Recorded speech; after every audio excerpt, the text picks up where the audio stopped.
കുഞ്ഞിക്കാലിൻ്റെ തള്ളവിരൽ കുടിച്ചു കിടക്കുന്ന ആലില കണ്ണനെയും ഉയരങ്ങളിൽ കെട്ടിത്തൂക്കിയ ഉറിയിൽ നിന്ന് ഉപായത്തിൽ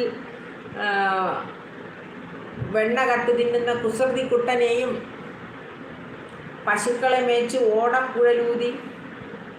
ഗോപിഗോപന്മാർക്കൊപ്പം നടക്കുന്ന ഉണ്ണിക്കണ്ണനും കാളിയനെന്ന ഉഗ്രസർപ്പത്തെ മർദ്ദിച്ചൊതുക്കുന്ന ബാലകനും ഗോപികമാരുടെ വസ്ത്രം കവർന്ന് ആലിൻ മുകളിലിരുന്ന് ജലക്രീഡ കണ്ടിരസിച്ച ഗോപകുമാരനും